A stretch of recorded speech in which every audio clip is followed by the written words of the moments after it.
Leeremos entonces Josué capítulo 4, versículo 1 al 3. Leo la palabra del Señor, lo hago en el nombre de nuestro Señor Jesucristo. Cuando toda la gente hubo acabado de pasar el Jordán, Jehová habló a Josué diciendo: tomad del pueblo 12 hombres, uno de cada tribu, y mándales diciendo: tomad de aquí, de en medio del Jordán, del lugar donde están firmes los pies de los sacerdotes, 12 piedras, las cuales pasaréis con vosotros, y levantadlas en el lugar donde habéis de pasar la noche. Vamos a orar al Señor. Padre, en el nombre de Jesús oramos. Te damos gracias por tu palabra. Agradecemos, Señor, tu gran bondad y tu gran misericordia. Agradecemos, mi Señor, porque nos permites en esta hora tener tu palabra para nuestra vida. Te rogamos, te suplicamos que nos guíes, nos dirijas, y que en estos minutos, Señor, que vamos a utilizar para hablar de tu palabra, para exponerla, seamos guiados, Señor, por tu presencia maravillosa. Bendice a tu pueblo que escucha, que oye y que está reunido con nosotros a través de estos medios de comunicación. Permite, Señor, que este tiempo sea un tiempo especial, un tiempo en el cual cada uno de ellos sean bendecidos. En el nombre de Jesús lo pedimos. Amén y amén, Señor. Vamos a hablar hoy día, en esta lección número 3 del libro de Josué, de las 12 piedras del Jordán. Las 12 piedras del Jordán. Es un título para poder marcar esta lección que tenemos en el día de hoy. Lo primero que vemos aquí en este libro es el monumento para recordar el evento.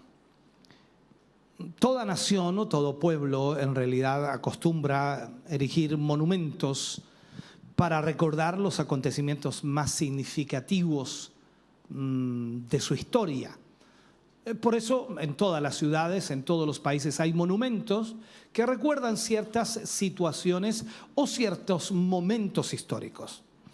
Y esta costumbre de alguna manera permite que en cada caso se afirme la unidad nacional y la identidad de un pueblo. También facilita, por supuesto, el desarrollo político y también social, que en el presente inmediato y también en el futuro o a mediano plazo, ¿no?, también se exige esto, porque de alguna forma todos queremos recordar qué ha sucedido y por qué estamos aquí.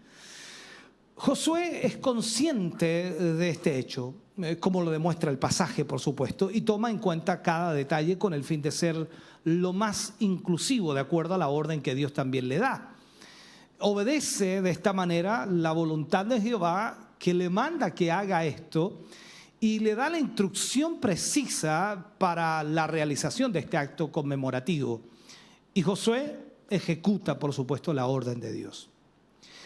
Por eso entonces, obedeciendo a Dios, de acuerdo a lo que Dios mismo le había dicho, pide que participen un miembro de cada tribu, y de esa manera entonces para erigir los 2 monumentos, uno en medio del Jordán, que sin duda quedaría cubierto con el agua, y el otro en Gilgal, donde pasarían la noche. La representatividad, si lo marco de esta manera, en estos 2 monumentos, destacó que las 12 tribus de Israel juntas pudieran trabajar y estuvieran de esa manera entonces trabajando para que al entrar a la tierra prometida todas estuvieran representadas. Permanece, por supuesto, en el relato un espíritu de unidad, un espíritu de compañerismo, de koinonía. También podríamos llamarlo un espíritu de disciplina. Evidencia, por supuesto, un reconocimiento aquí del liderazgo también de Josué a través del acatamiento de todas sus órdenes, ya que el pueblo de Dios obedece la orden de Josué. No hay refutación ni resistencia a la orden de Josué, Tampoco hay desgano frente al trabajo que implicaba trasladar las piedras fuera del Jordán, mucho menos en medio del Jordán. Ahora, más bien hay una disponibilidad total, un ánimo, ¿no? Está muy arriba el ánimo después de reconocer la presencia milagrosa del Señor o de Jehová en la travesía, ya que el Señor había abierto el Jordán. Lo que se debe recordar aquí no es solo el milagro de la detención de las aguas para dar paso al pueblo, sino que éstas se abrieron para que el pueblo de Dios pasara en seco. Cuando miramos el libro de Josué, capítulo 4, versículo 7, dice: les responderéis que las aguas del Jordán fueron divididas delante del arca del pacto de Jehová. Cuando ella pasó el Jordán, las aguas del Jordán se dividieron y estas piedras servirán de monumento conmemorativo a los hijos de Israel para siempre. De esta manera, entonces, se da importancia al pacto y también la fidelidad en este momento, y causa, por supuesto, algo especial por la bendición recibida de parte de Dios, y en esta ocasión de forma milagrosa, que Dios abre el Jordán para que el pueblo pase en seco. Miremos por un momento en estos dos capítulos el actuar, o más aún el papel de los sacerdotes, de acuerdo a lo que especifica. Cuando vamos a Josué capítulo 4, versículo 10 al 13, la Escritura dice: y los sacerdotes que llevaban el arca se pararon en medio del Jordán hasta que se hizo todo lo que Jehová había mandado a Josué que dijese al pueblo, conforme a todas las cosas que Moisés había mandado a Josué, y el pueblo se dio prisa y pasó. Y cuando todo el pueblo acabó de pasar, también pasó el arca de Jehová y los sacerdotes en presencia del pueblo. También los hijos de Rubén y los hijos de Gad y la media tribu de Manasés pasaron armados delante de los hijos de Israel, según Moisés les había dicho, como 40,000 hombres armados, listos para la guerra, pasaron hacia la llanura de Jericó delante de Jehová. Entonces el papel de los sacerdotes se destaca en estos versículos al mostrar cómo ellos sirvieron de guía para el paso de todo el pueblo. En otras palabras, los sacerdotes eran los que iban delante del pueblo para que el pueblo también pudiera cruzar. Cabe comparar la situación de los sacerdotes y también la del pueblo, que refleja fielmente el papel que cada uno pudo cumplir. Y también en nosotros, en la vida cotidiana, tenemos un papel que cumplir y debe ser ejecutado. De acuerdo al pasaje, los sacerdotes lo que hacen es quedarse en pie, quietos, en medio de la mitad del río. Y en una forma indudablemente especial, estaban inspirando a los que pasaban. Todo el pueblo pasó por allí y los sacerdotes estaban en medio, de pie, y todos veían que los sacerdotes estaban allí, y el río estaba abierto para ellos y todo el pueblo pasaba. Entonces servía de inspiración. El pueblo pasaba deprisa. Podemos nosotros especular, ¿no? Tal vez por algún temor que cuando las aguas volvieran a juntarse o volvieran a correr, pudieran quedar atrapados, o tal vez como resultado de la disponibilidad, la disposición para obedecer las órdenes del líder. Este hecho puede enseñar la función que los líderes deben cumplir frente al pueblo de Dios. En casos como este hay que orientar, también hay que esperar, hay que salir, como podríamos nosotros salir últimos después de llegar primeros. Es decir, asumir un papel prominente en el quehacer cotidiano de la comunidad de la fe. Constantemente el líder tiene que ser ejemplo en muchos aspectos para aquellos que están sirviendo también al Señor. La prisa tal vez caracterice la forma de expresión de la fe del pueblo, su variabilidad, ¿no? y su inmediatez, por decirlo así, pero la actitud de los sacerdotes enseña sobre la paciencia, el esperar y hasta la valentía incluso que los líderes deben tener en momentos claves de la vida, porque los sacerdotes estaban en medio del Jordán y todo el pueblo estaba cruzando. Cualquiera de nosotros quizás en esa ocasión, si hubiéramos estado allí, habríamos corrido y cruzado lo más rápido posible, pero no quedarnos en medio. Pero ahí estaban los sacerdotes cumpliendo su función. La estadística, o sea, el elemento numérico no está ausente en esto. Era importante para el historiador dejar constancia de la capacidad guerrera del pueblo. Israel contaba, de acuerdo a este pasaje, con 40,000 soldados. 40,000, ese número para mí es inmensamente grande. 40,000 soldados listos para la guerra, de acuerdo al versículo 13. Y ellos se dirigían hacia Jericó, que en este tiempo también, por supuesto, era rodeado por palmeras en la llanura que la circundaba. Muchas palmeras alrededor de Jericó. Ahora, la pregunta que nos hacemos nosotros es: ¿cómo cruzaron el río los israelitas? De acuerdo a la Biblia, dice que el arca del pacto fue la que utilizaron para que de alguna manera las aguas se dividieran. Pero aquí el arca del pacto hablaba en realidad de Cristo. Las 12 piedras en el río que quedarían sumergidas en el agua al volver el río a su caudal normal hablaban de la muerte de Cristo, y las 12 piedras que estarían fuera del río ilustraban, por supuesto, la resurrección de Cristo y manifestaban el gran poder de Dios. Podemos decir entonces literalmente que los hijos de Israel cruzaron el Jordán mediante la muerte y la resurrección de Cristo. Para nosotros, el significado espiritual es que Cristo sufrió la muerte por usted y por mí, como muestra de la gracia de Dios, del gran amor de Dios. Por el hecho, y lo puedo decir así, pero el hecho es que hoy en día Cristo está a la derecha del Padre, intercediendo por nosotros para que nosotros podamos, por supuesto, ser aceptos a Dios.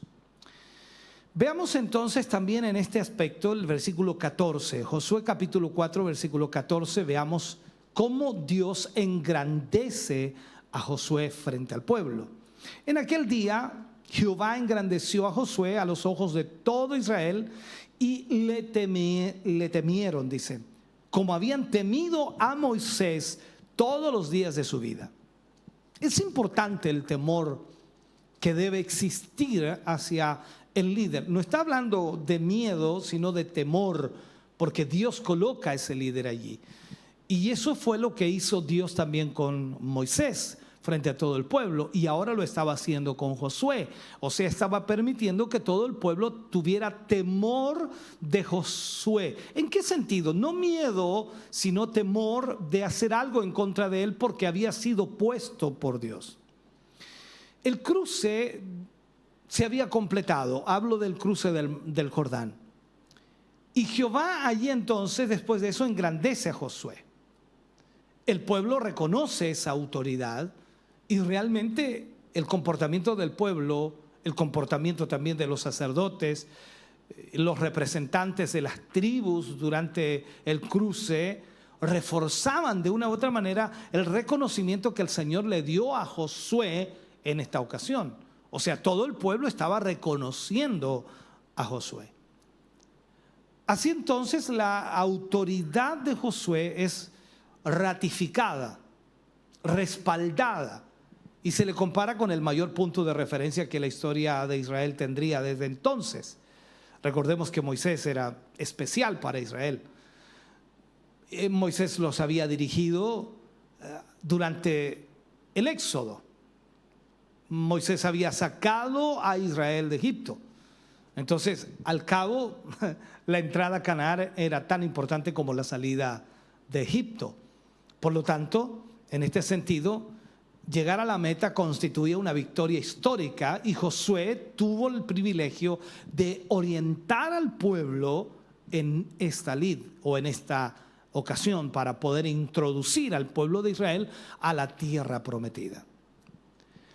El paso final de los sacerdotes completa, por supuesto, el milagro, porque las aguas volvieron a ocupar su cauce normal y desbordando sus orillas, como era costumbre en la época del año, que lo hemos revisado y lo vimos en la lección anterior, que por supuesto había crecido por las lluvias de primavera.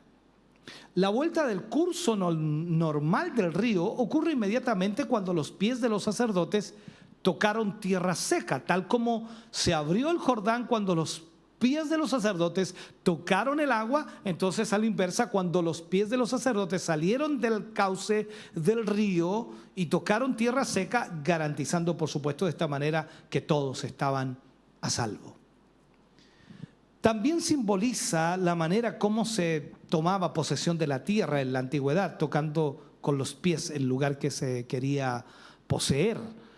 De esa manera era como se hacía. Todo lo que tocare la planta de tus pies será vuestro. Eso es una forma. La gente iba allí y quería adquirir una propiedad o quería comprar una propiedad y tocaba con los pies. Bueno, eso es una historia para verla de otra manera. Josué capítulo 4, versículo 19 y 22 dice: y el pueblo subió del Jordán el día 10 del mes primero y acamparon en Gilgal, al lado oriental de Jericó. Y Josué erigió en Gilgal las 12 piedras que había traído del Jordán, y habló a los hijos de Israel diciendo: cuando mañana preguntaren vuestros hijos a sus padres y dijeren: ¿qué significan estas piedras?, declararéis a vuestros hijos diciendo: Israel pasó en seco por este Jordán. Si llevamos hasta sus últimas consecuencias a la lección espiritual de este pasaje, si lo aplicamos a nuestra vida, nuestra conclusión entonces solo puede ser que debemos enseñar el evangelio a nuestros hijos, traspasar la enseñanza y la administración del evangelio a nuestros hijos. O sea, el deber de los padres es de entregar el evangelio a sus hijos, y no hay mayor privilegio que el que tiene un padre, de conducir a su hijo a un conocimiento de Cristo como Salvador personal de su vida. Y esta es la responsabilidad, por supuesto, de los padres. Veamos Josué capítulo 4, versículos 23 y 24. Dice: porque Jehová vuestro Dios secó las aguas del Jordán delante de vosotros hasta que habíais pasado, a la manera que Jehová vuestro Dios lo había hecho en el Mar Rojo, el cual secó delante de nosotros hasta que pasamos, para que todos los pueblos de la tierra conozcan que la mano de Jehová es poderosa, para que temáis a Jehová vuestro Dios todos los días. O sea, lo que Dios hizo por los hijos de Israel, lo hizo para el beneficio de ellos, para el beneficio suyo y para el beneficio mío. Lo hizo para que todos los hombres del mundo pudieran saber que la mano del Señor en verdad es poderosa. ¿Y quién puede dudarlo, no?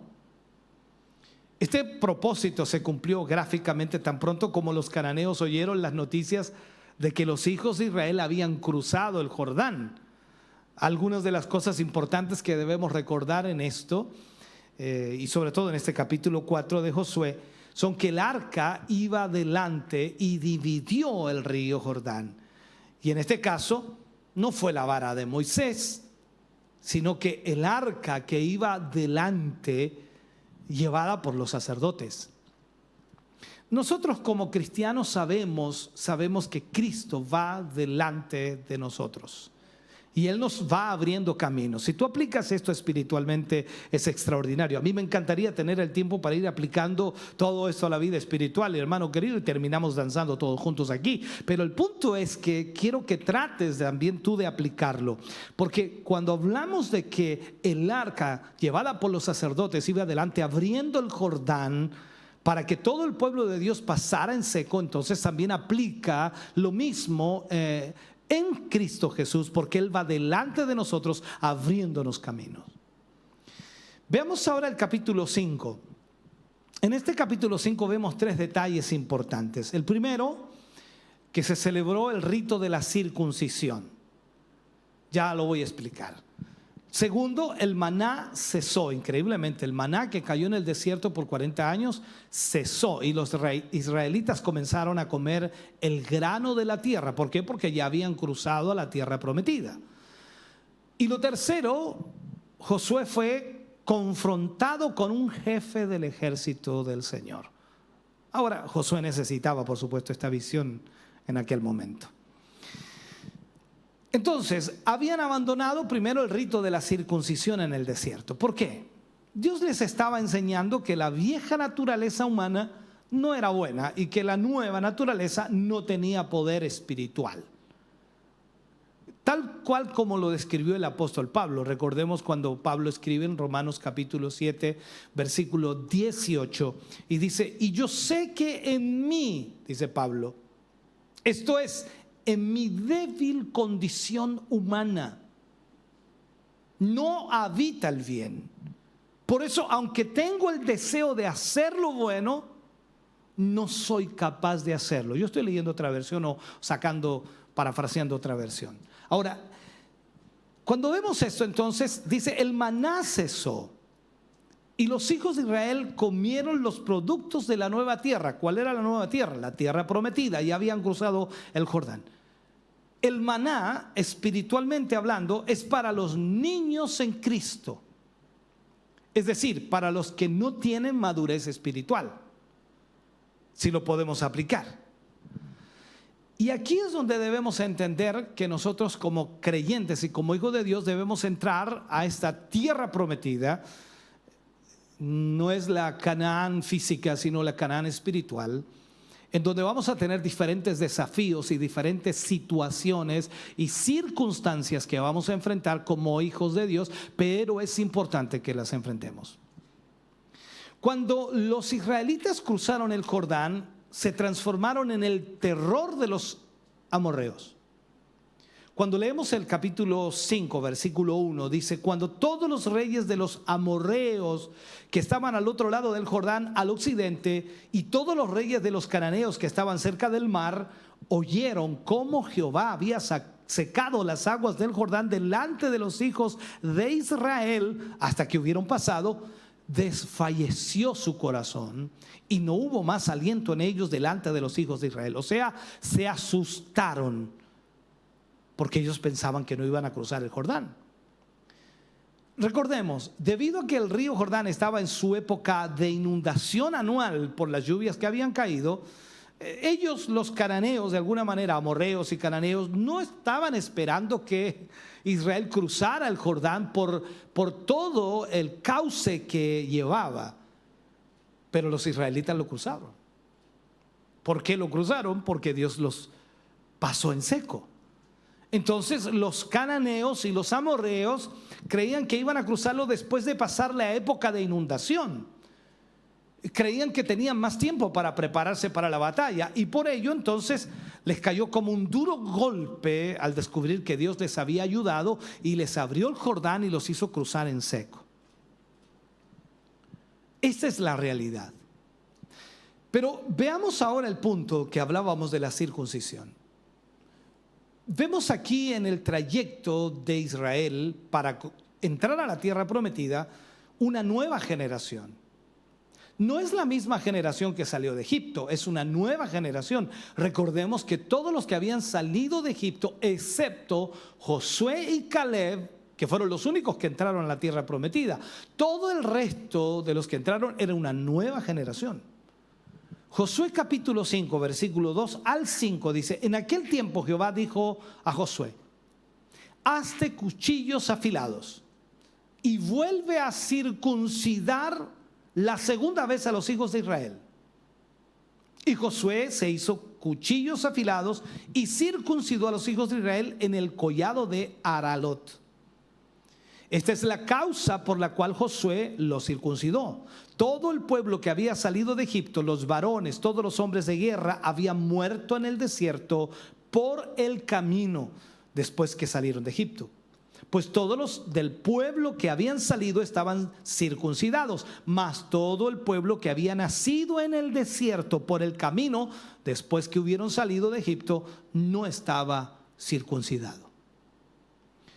Como acabamos de recordar, entonces la nación de Israel había descuidado la observación del rito de la circuncisión, la cual era el símbolo, por supuesto, del pacto de Dios con Abraham.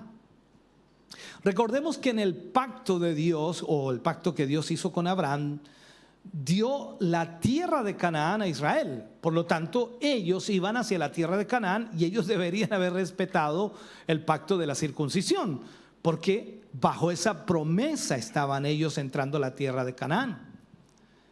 Si continuamos leyendo el versículo 6 al 9, dice Josué capítulo 5, versículos 6 al 9: porque los hijos de Israel anduvieron por el desierto 40 años, hasta que todos los hombres de guerra que habían salido de Egipto fueron consumidos, por cuanto no obedecieron la voz de Jehová. Por lo cual Jehová les juró que no les dejaría ver la tierra, la cual Jehová había jurado a sus padres que nos la daría, tierra que fluye leche y miel. A los hijos de ellos que él había hecho suceder en su lugar, Josué los circuncidó, pues eran incircuncisos porque no habían sido circuncidados por el camino. Y cuando acabaron de circuncidar a toda la gente, se quedaron en el mismo lugar en el campamento hasta que sanaron. Y Jehová dijo a Josué: hoy he quitado de vosotros el oprobio de Egipto, por lo cual el nombre de aquel lugar fue llamado Gilgal hasta hoy. Entonces, como decía, los hijos de Israel no habían guardado el rito de la circuncisión ni en el espíritu ni en la realidad, en lo físico. Los israelitas habían caminado por 40 años en el desierto hasta que todos los hombres que habían salido de Egipto, que eran hombres de guerra, habían muerto. El Señor les había dado hijos a esos hombres y fue a ellos quienes Josué circuncidó. Ahora, al suceder esto, al ocurrir esto, Dios entonces quita, ¿qué cosa? El oprobio de Egipto. Esta frase, el oprobio de Egipto, citada en el versículo 9, se podría también expresarse como la vergüenza de los egipcios. Se refería a que durante los últimos años de esclavitud en Egipto, ese rito de circuncisión, señal del pacto que Dios había hecho con Abraham, había sido descuidado. Había sido descuidado.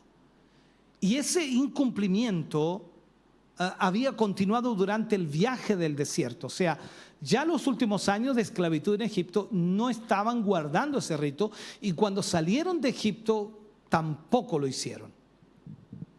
Por eso el lugar donde Josué circuncidó a los israelitas fue llamado Gilgal, que viene del hebreo kalal, que significa quitar el oprobio en realidad. Josué capítulo 5 versículo 10 dice: y los hijos de Israel acamparon en Gilgal y celebraron la Pascua a los 14 días del mes por la tarde en los llanos de Jericó. Por muchos años los hijos de Israel no se hallaban en relación con su Dios en cuanto al pacto.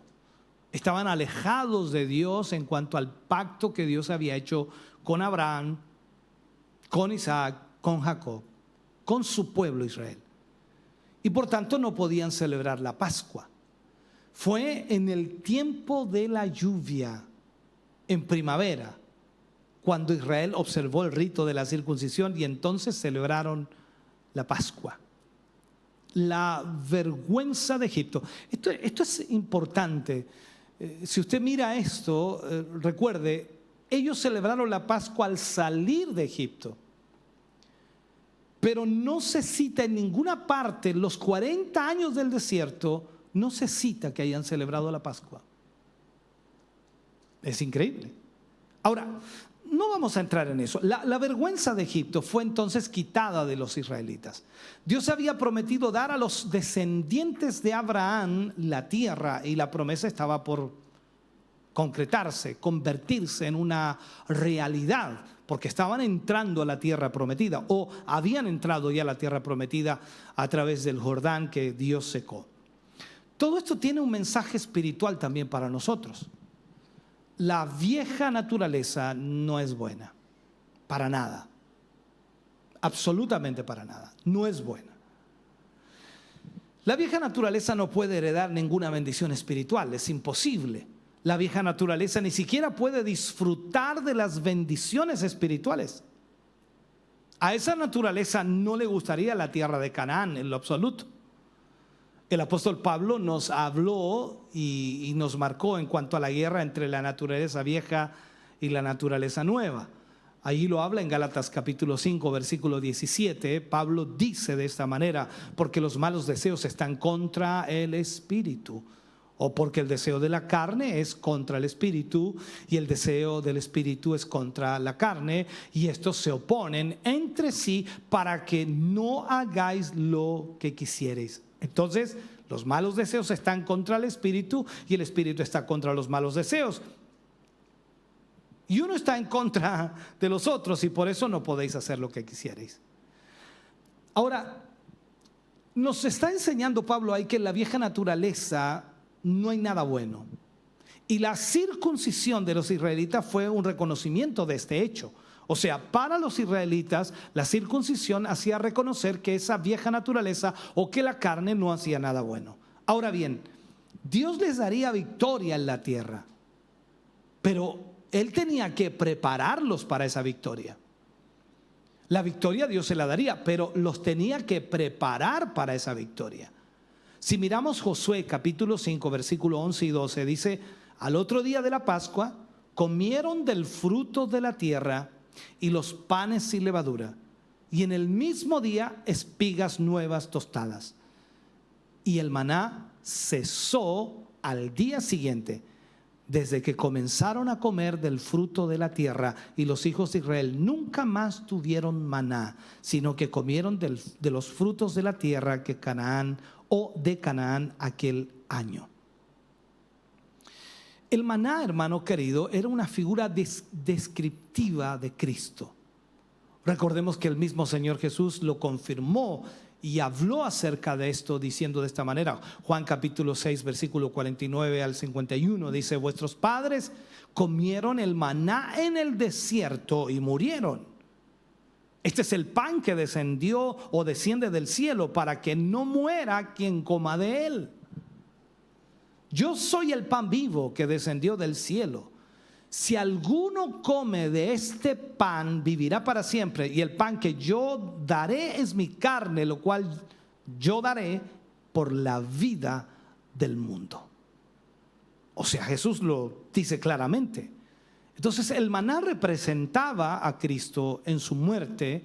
Y el Señor Jesucristo dijo también en Mateo 20, 28: como el Hijo del Hombre no vino para ser servido, sino para servir y para dar su vida en rescate por todos. Cuando los israelitas llegaron a Canaán, como dijimos, el maná cesó y empezaron entonces a comer del fruto de la tierra. Ese maná que había caído durante 40 años. ¿Sabe? Yo me pongo a pensar a veces cuántas toneladas de maná tiene que haber caído. No sé cuánto pesaba en realidad. Se cree que era algo muy liviano, pero por favor, ya estamos hablando de un número acá: 40,000 soldados o 40,000 personas de guerra. Eso sin contar mujeres y niños. Así que vaya sacando una cuenta, más o menos son como, wow, 120,000. 120,000, así una cuenta rápida, yo sé que era mucho más. ¿Cuánto maná tenía que enviarle el Señor cada mañana? ¿Cuánto maná? Bueno, mi mente no da para eso. Puedo llegar a pensarlo y analizarlo muy seriamente, pero la verdad que ni siquiera quiero hacer el esfuerzo. Es tan grande el poder de Dios que le mandaba maná todas las mañanas. Ni hablar las codornices por la tarde, ni hablar del agua de la roca. ¿Cuántas, cómo se le llamará? ¿Cuántos centímetros cúbicos? No, metros cúbicos de agua. Wow. Muchos creyentes viven hoy en día de los testimonios de las experiencias pasadas, que sin duda fueron enriquecedoras, extraordinarias. Pero si espiritualmente hablando, usted entra en la nueva tierra, en esta tierra habrá luchas, porque tenemos cosas que conquistar. Es decir, hablamos de una nueva dimensión espiritual y hablamos de tomar posesión de las bendiciones de Dios. Hablamos espiritualmente. Entonces va a tener que dejar de comer el maná y empezar a comer el fruto de esa tierra. Ahora, ¿sabe usted cuál es el fruto de esa tierra? ¿Cuál vendría a ser el fruto en este tiempo? Es la palabra de Dios.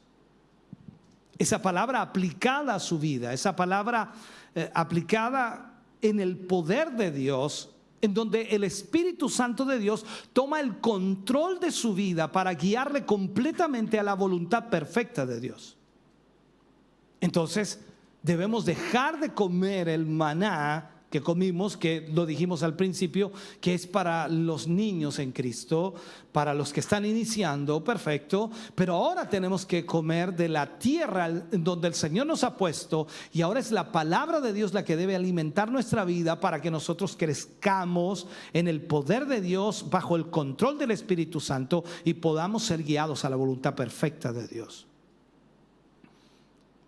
Me gustaría mucho hablar muchas cosas más, pero vamos, digamos, en este libro de Josué. ¿Qué sucedió? De acuerdo a Josué capítulo 5, versículo 13 al 15, allí Josué recibe un visitante divino del ejército del Señor. Dice, estando Josué cerca de Jericó, alzó sus ojos y vio a un varón que estaba delante de él, el cual tenía una espada desenvainada en su mano. Y Josué, yendo hacia él, le dijo, ¿eres de los nuestros o de nuestros enemigos? Él respondió, mas como príncipe del ejército de Jehová he venido ahora. Entonces Josué, postrándose sobre su rostro en tierra, le adoró y le dijo, ¿quién dice mi señor o qué dice mi señor a su siervo? Y el príncipe del ejército de Jehová respondió Josué, quita el calzado de tus pies, porque el lugar donde estás es santo. Y Josué lo hizo, así lo hizo. Increíble. Al mirarlo Josué, no sé, en un principio probablemente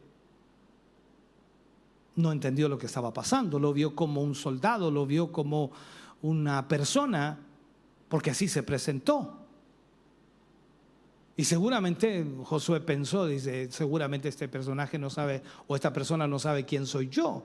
Yo soy el general aquí, yo soy el jefe aquí. Y no he dado ninguna orden de que alguien desenvaine su espada. Y se fue a hablar con él. Josué se acercó a donde estaba el hombre y le dijo, ¿eres tú de los nuestros o de nuestros enemigos? Entonces el personaje celestial se presentó diciéndole, yo soy príncipe del ejército del Señor. Déjame cerrar este mensaje en el día de hoy. La respuesta resultó sorprendente y de hecho debió convencer a Josué que este no era un hombre mortal. Aunque pudiera parecer, pero no era un hombre mortal. Y Josué seguramente habrá sentido como Abraham cuando se encontraba bajo el roble de Mamre, o como Jacob cuando estaba en Peniel, o como Moisés cuando se paró frente a la zarza ardiendo y que no se consumía. Como todos aquellos hombres de Dios, como todos aquellos personajes del Antiguo Testamento, ¿no? Ellos experimentaron algo extraordinario como un destello de la revelación divina. Así Josué estaba experimentando eso también. Ahora, en los tiempos del Nuevo Testamento hubo otros como los discípulos que viajaban hacia Emaús, ¿se acuerda usted? Que sintieron junto a ellos la presencia de Dios. Ahora, ¿sabe usted lo que sucedió con Josué? Josué se postró, de acuerdo a los versículos, se postró en adoración delante de él.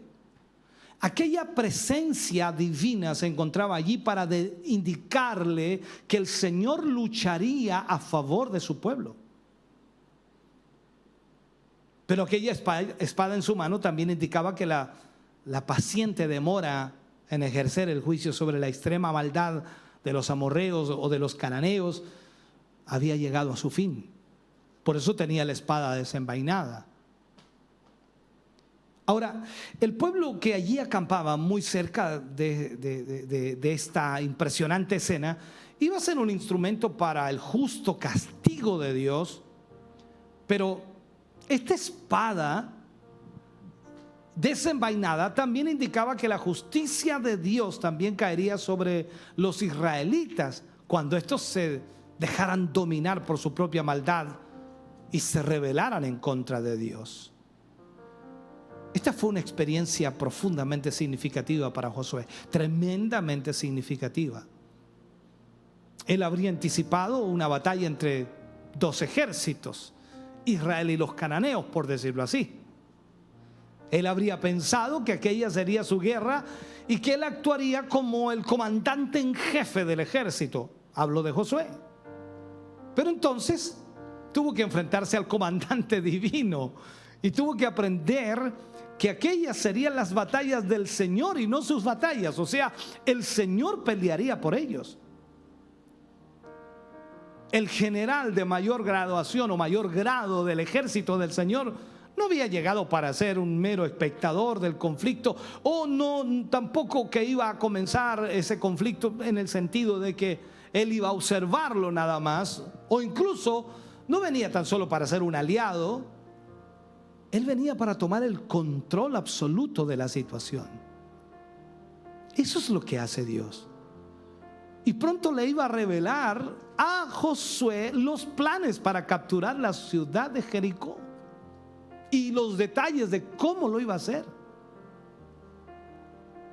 Entonces esa presencia divina tiene que haber estimulado profundamente a Josué. Yo no tendría que soportar, o sea, en este sentido, cada uno de nosotros como cristianos, entendiendo que la presencia de Dios está con nosotros, cuando hay momentos difíciles, cuando hay momentos críticos en nuestra vida, Dios siempre está allí. Él está con nosotros. Él está delante de nosotros. Él está para pelear por nosotros. Él está para guiarnos. Él está para dirigirnos. Y no tenemos que soportar en solitario la tremenda responsabilidad del liderazgo del pueblo, tal como Josué. Eso animó a Josué porque él no estaba solo para liderar al pueblo, sino que ahora estaba Dios con él. Y la presencia divina convirtió aquel, no sé, paraje, aquel lugar, en un lugar sagrado en donde la presencia de Dios estuvo. Por eso él se quitó el calzado. Y al quitarse el calzado, Josué estaba reconociendo que la próxima batalla y la totalidad de la conquista de aquella tierra era en realidad un conflicto de Dios, y que él, Josué, era simplemente un siervo de Dios que Dios utilizaría. Cada persona en la peculiaridad de sus dificultades personales y en momentos claves de su vida necesita sentir la presencia de Dios, la cercanía de Dios. ¿Sabe? Las circunstancias de nuestra vida resultan con frecuencia muy opresivas, muy presionantes, prácticamente imposibles de superar por nuestras propias fuerzas. Nos sentimos presionados totalmente. Y en la lucha por la vida o por la supervivencia, a veces los conflictos y los problemas parecen presagiar nuestra derrota y sencillamente parece que no vamos a lograr absolutamente nada. Aún antes de habernos enfrentado a ellos, ya estamos siendo derrotados. Ahora, si se considera usted un creyente, si se considera un hijo de Dios, usted debe apropiarse de las lecciones que tuvo que aprender Josué al entrar en una tierra llena de conflictos. Él tuvo que aprender a confiar en Dios, a creer y a saber que él no comandaría esa conquista, sino que sería simplemente un servidor, un siervo, y Dios guiaría todo lo que iba a suceder, tal como lo estaba haciendo al cruzar el Jordán. Él tenía el control, Dios tenía el control absolutamente de todo, como Dios tiene el control absoluto de tu vida. Solo debes obedecer a Dios para que Dios se glorifique y a través de tu vida Él pueda mostrar su poder y su autoridad. Espero que esta palabra te bendiga grandemente. Te invito a orar. Padre, en el nombre de Jesús, vamos ante tu presencia hoy, dándote gracias por esta instrucción, por esta palabra, dándote gracias, Señor, porque a través de esta palabra somos bendecidos. Gracias, mi Señor, por todo tu inmenso amor y misericordia, por cómo nos hablas, cómo nos enseñas, cómo nos guías, cómo nos diriges. Señor, gracias porque a través de tu palabra aprendemos, crecemos, conocemos y entendemos. Señor, somos bendecidos por tu palabra y al mismo tiempo, Señor, somos educados por ella. Bendice a tus hijos y a tus hijas que hoy han estado con nosotros y glorifícate en ellos. Lo pedimos y lo rogamos en el nombre glorioso de Jesús. Amén y amén, Señor. Cantamos al Señor y